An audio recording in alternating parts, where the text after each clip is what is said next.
entre as companhias. O que tem no voo do Papa, cara? O voo do Papa é um voo super luxuoso, né? O Papa normalmente voa na primeira classe fechada para a sua santidade. Então, assim, no máximo ele escolhe uma ou outra companhia, mas normalmente ele voa sozinho na primeira classe. E aí o cardápio do voo do Papa, quando a companhia é profissional, ela entra em contato com o Vaticano, com o departamento que organiza as viagens, e fala: Sua Santidade tem alguma preferência ou restrição? Ah, ele não gosta de tal coisa. E aí eles desenham um cardápio especial para aquele voo com as preferências pessoais dele. Isso é comum em voos especiais, dignatários, assim. O Fernando Henrique Cardoso, por exemplo, ele arrendava um avião da TAM para fazer as viagens intercontinentais dele. Então ele pegava, o governo brasileiro pagava por esse voo da TAM e a TAM fazia uma cortesia, colocava uma cama na primeira classe, onde ele passava a noite, e fazia um cardápio de acordo com as preferências dele. Então isso não é nada incomum, né? E no caso do Papa, esse cardápio era impresso, ganhava o selo do pontificado, né? O selo do pontífice, que é o selo do Vaticano, que indica a presença do Papa, assim como tem os selos presidenciais. Esse cardápio vira item de colecionador. Né? Porque você fala assim, você tem o cardápio da primeira classe da Varig? Tenho. Da Panam? Tenho. E do voo do Papa? Tem. Né? Então, assim, estou falando de vender um cardápio desse por 500, 600 euros em feiras especializadas para pessoas que trocam, comercializam, vendem e colecionam esse tipo de coisa. Que pira, né, cara? Tem todo um universo, assim, dentro da coisa que, pro cara que é fã, deve ter tanto aspecto que eu não consigo nem imaginar. Que coisas interessantíssimas. Esse lance que você falou do cardápio, colecionar cardápio, cara. Nunca tinha pensado nisso. Cardápio do Papa. Nunca tinha pensado como seria, como é que é o processo para ter um Porque, Papa, na verdade, assim. Igor, tem um outro aspecto que é o seguinte. O cardápio, sobretudo quanto mais antigo, ele te dá... ele é um termômetro muito interessante para você fazer uma análise da excelência do serviço prestado. Uhum. Então, por exemplo, a Varig, ela se transformou na maior empresa aérea do Brasil porque ela investiu na experiência do cliente, que é uma coisa que nem existia essa expressão na época. Ela falou, puxa, eu vou competir com a Pan American, que é a companhia mais poderosa do mundo, eu tenho que fazer um serviço melhor do que a companhia. Aí o principal executivo da Varig, o Rubem Berta, chegou para o dono de uma boate no Rio de Janeiro, chamada Vogue.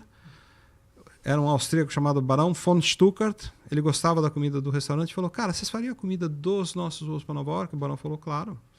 Então a Varig começou a trazer a comida para os voos para Nova York que vinham da boate Vogue do Rio de Janeiro, que era do Barão von Stuckart. As pessoas que voavam falavam, nossa, foi uma refeição maravilhosa. Por uma comida boa tem que ter vinho bom. Então nos cardápios da Varig, no início dos voos para Nova York, os caras serviam Chateau Lafite, Bordeaux, tinto. Não era brincadeira, é um vinho hoje, sei lá, de 5, 6 mil euros a garrafa. Eles serviam no voo. Era tudo cristal, era tudo prata, era louça nos últimos anos no Itaque. Então assim, a Varig conquistou a fama de uma companhia boa com serviço para Nova York e espalhou esse padrão de qualidade, desceu e fez a fama da Varig. Então era outro mundo, era outra realidade. E o Fernando falou, e é bom lembrar, naquela época os voos eram voos praticamente de uma classe só, que era a primeira. Então tinha mais espaço, mais comissários por passageiro, né? Era realmente uma coisa incrível. Mas você trocaria aquela época por hoje? Não, né? Porque eu levo 9 horas para chegar em Nova York. Naquela época eu levava 17, 18 e tal, né? E eu chegava surdo, porque era o motor a pistão, a barulheira, eu ia voando no meio das nuvens, chacoalhando, vomitando. Então, assim, a gente olha para o glamour e esquece o perrengue. Né? Não era assim. Né? Você fala, era... Não. Uma delícia voar. Não era uma delícia. Assim, os aviões cheiravam a vômito. No final do dia, quando os aviões abriam a porta e iam para os hangares, a turma que trabalhava no avião falava, meu Deus do céu, porque... Ele passou o dia inteiro com gente vomitando a bordo. Porque eles iam assim, o DC-3 que o Fernando falou. Né? Então, é outra época, a gente esquece dessas coisas. A poltrona de primeira classe, eu peguei isso. Eu peguei um voo da Varig na primeira classe, que serviram churrasco no espeto. O cara cortando lá espetão, cortando picanha, e o francês atrás de mim gritando, ulala, c'est merveilleux, magnifique, tirando foto da picanha. Não estou falando da pré-história, estou falando de 1997. A gente fez um voo para Paris, na primeira classe da Varig, servindo isso daí. Mudou tudo. Mas assim, mudou o passageiro também. Ah, as companhias não têm glamour. Passageiro tem.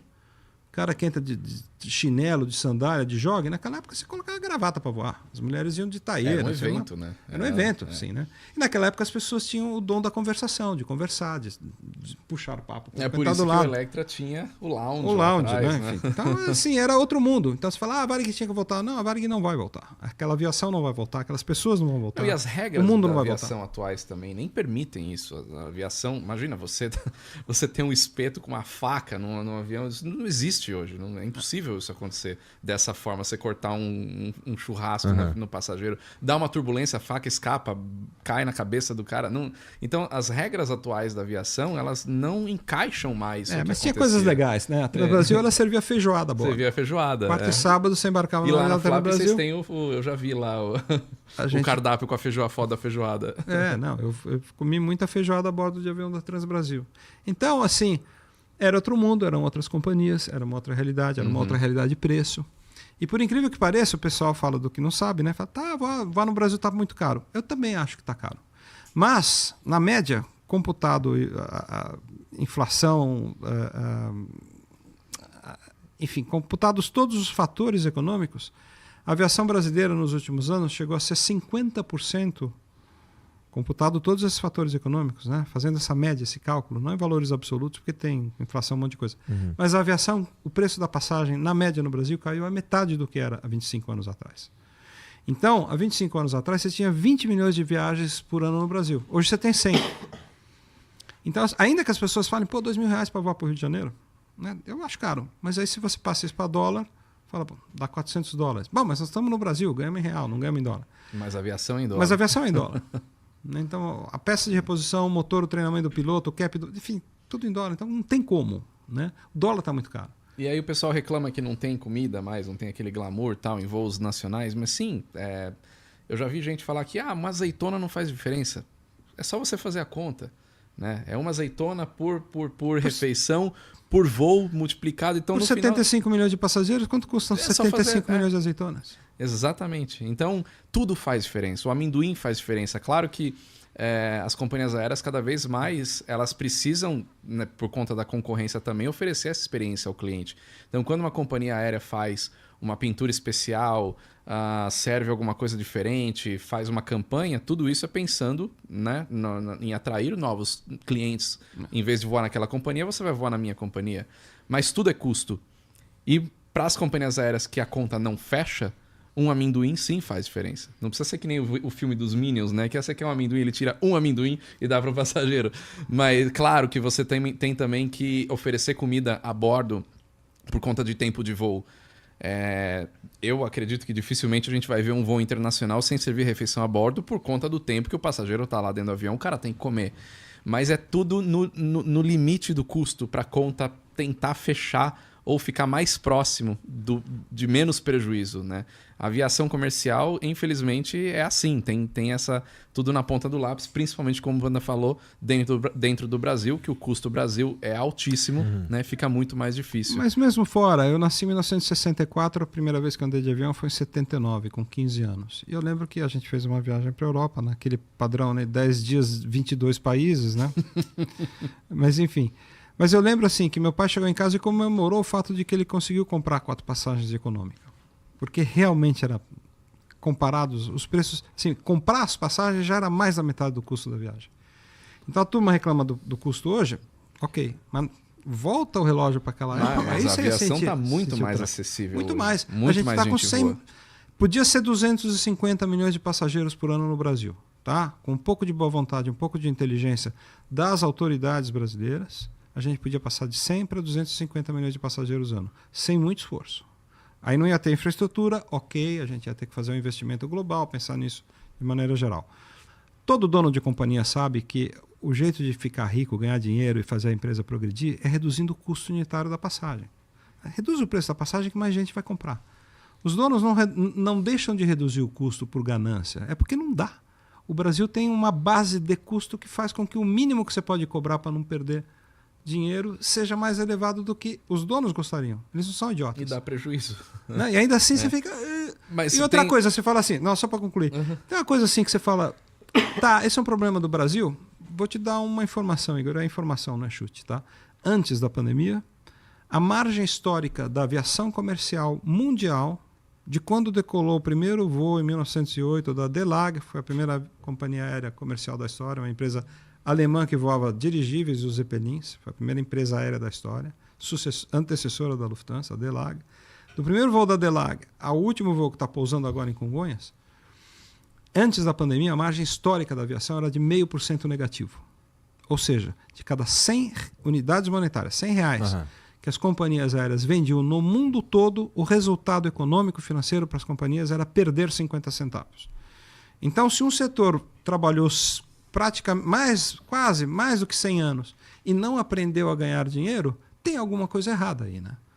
Você fica 100 anos batendo pênalti, né? Você bate 100 vezes e a bola não entra em nenhuma. Cara, vamos trocar de batedor?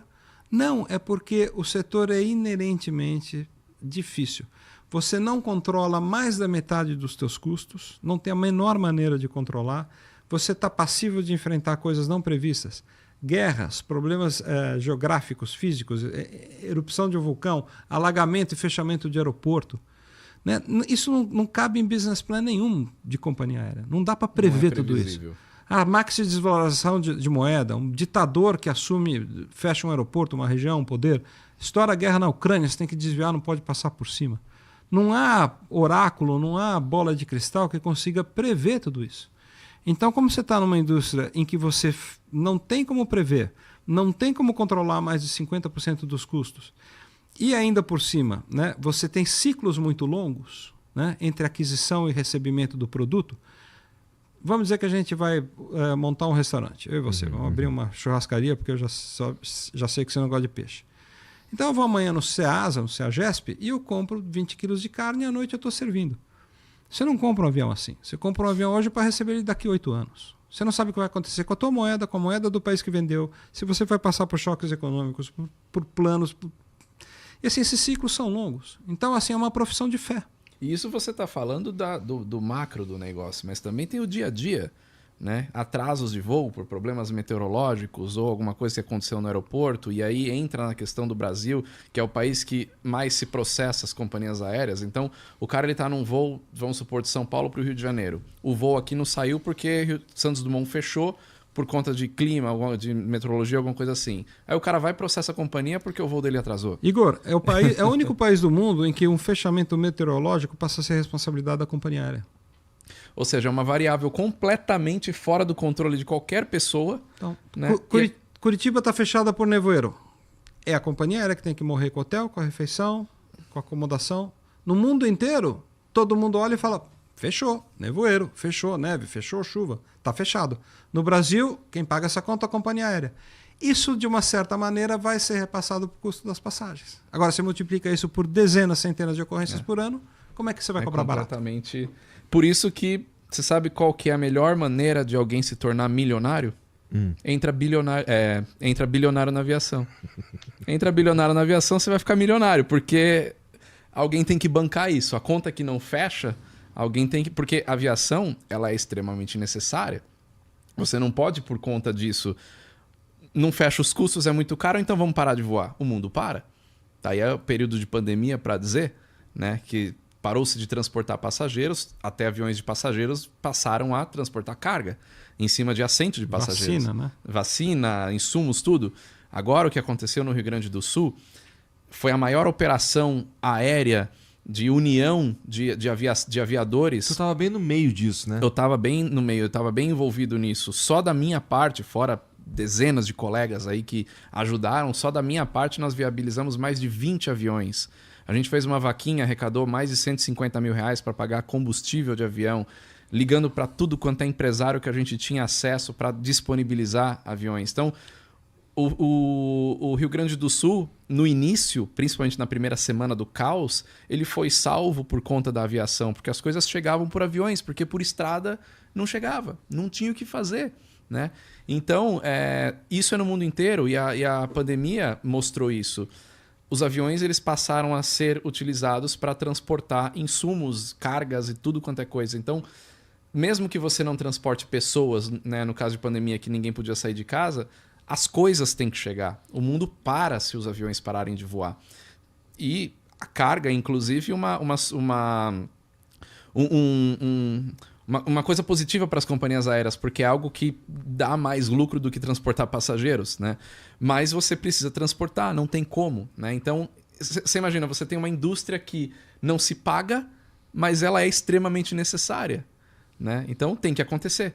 essa é a realidade da aviação comercial, a aviação desse porte. Claro que a gente tem várias aviações, né? Quando a gente fala de aviação, não é só aviação comercial. Você tem aviação geral, aviação militar, tem muitas coisas acontecendo. Então, a aviação executiva, por exemplo, já é uma outra realidade, onde você tem outra forma de tratar o dinheiro, né, de quem está comprando aquele avião. Tanto é que a forma mais viável hoje do voo supersônico voltar é, a princípio, na aviação executiva. Porque um cara que vai comprar um avião executivo hoje, que pode pagar 80 milhões de dólares num Gulfstream, por exemplo, esse cara ele pode pagar 100 milhões de dólares num avião, um avião executivo supersônico, porque o tempo dele custa. Então, será que para um cara que tem essa capacidade, uma empresa, tô falando um cara, mas assim, uma empresa, qualquer coisa que for comprar um avião desse, o tempo de se deslocar mais rápido não faz diferença? Claro que faz. É isso que o Panda está falando desde o começo. Você ter uma velocidade maior, chegar mais rápido nos lugares, né? Então você tem várias áreas da aviação. A aviação comercial tem essa realidade, mas a aviação executiva, por exemplo, ela abre portas, ela cria novas empresas. Então quando você vê a aviação executiva e acha que um jato executivo, um helicóptero é um brinquedo para milionário se divertir, não, isso é uma máquina de negócio. Eu conheço vários empresários que expandiram os seus negócios por conta dos aviões, né? Eu conversei com um empresário em Santa Catarina que ele falou, cara, eu comecei a expandir a minha rede de lojas quando eu comprei o meu primeiro helicóptero. Aí você fala, mas o que tem a ver uma coisa com a outra? É muito simples, ele está na região dele. Ele vai abrir uma loja em uma nova cidade. Aí ele começa a fazer o cálculo. Bom, eu vou abrir uma loja, uma cidade a 700 quilômetros daqui. Isso vai me demorar tanto tempo, a estrada, né? Não vou. Talvez o custo dessa expansão acaba sendo maior do que manter aquilo que ele tem. Aí o cara compra o primeiro helicóptero, ele voa esses 700 quilômetros em 2 horas, começa a pôr uma nova unidade da loja dele, expande e assim vai, ele compra o primeiro avião, da região dele lá de Santa Catarina ele sai e já vai para o norte, nordeste, centro-oeste, sudeste, já expande mais, e assim o negócio vai expandindo. Isso que é a aviação executiva. Então, um avião de 80 milhões de dólares dentro de uma empresa, por que um avião custa isso? Porque é um avião com uma ultra capacidade de fazer um voo entre São Paulo e China sem escala. Por que um cara precisa ir para a China sem escala? Para fazer negócio, para trazer novos produtos para cá, para fechar coisas. Então, a aviação executiva, ela move a economia de qualquer país do mundo. E você que tá assistindo esse vídeo aqui no Talk Flow, dá pra você virar membro, cara, do Flow agora. É um botãozinho do lado do botão de se inscrever. A gente faz um programa semanal só pros membros. Olha! Então fique esperto aí. Se quiser virar membro, tá bem aqui do lado, é mó merreca, custa menos de R$8, irmão.